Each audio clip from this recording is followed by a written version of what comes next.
each one of them by itself is a reason for suspicion. Mm. Okay, the fact that she overstayed before may be an indication that she might possibly overstay again. And the fact that she already has an American citizen child may be an indication that this time she's coming to stay. Right. So this whole adventure of trying to bring her in here together with the U.S. citizen child and she on a tourist visa was a foolish attempt. That is true. Yes, yes. But this situation happened. Would it have been possible, for example, if the dad was able to contact the immigration authorities and at least get the child or the baby? Would they allow that? Because he's a U.S. citizen. I see. Yeah. However, there was no way of anyone getting in touch with anyone because of not having a cell phone. So they just sent her back. Now, I advised this gentleman to get in touch with you, and I think he had called, but I said you should go and visit to be able to give all the details. And somehow, I think he intimated in the past, I do not know whether it's true, he was married before. So, as you said in the beginning, you have to know all the facts of the case to be able to analyze it and evaluate. And at the same time, I think, like you said in the interview that we published, it is difficult, I guess, when you have a client that knows more than you, meaning they know more the solution than the lawyer. Look, this gentleman you're talking about actually called me. And he already knew what the solution is. That's correct. That's what I was saying. That's what I was saying. And he even knew that there are possible two different solutions. That's right. And he started to argue what is better. Okay. That's right. And I don't know what is better.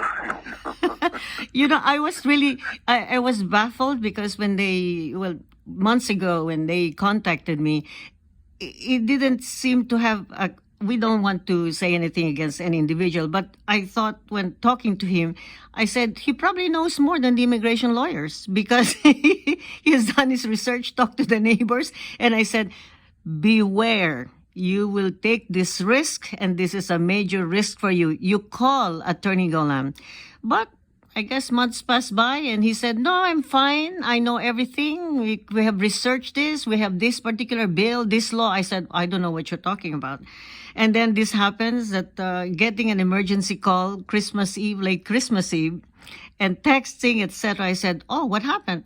Oh, I think I have to contact Attorney Jack Golan. I said, you did not contact before?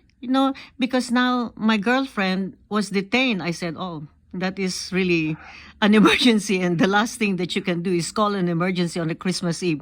By the way, can people call you on emergency cases like midnight and then somebody rushes to the immigration office at the airport?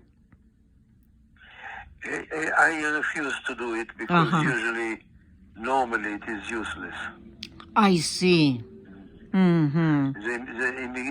The officers at the port of entry have fantastic powers, and when they make a decision, it is almost impossible to convince them otherwise.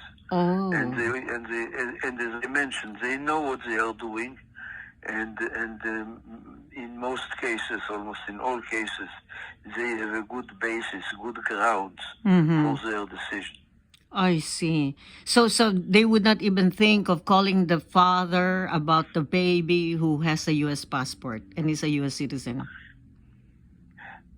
Look, the baby is in the custody of the mother.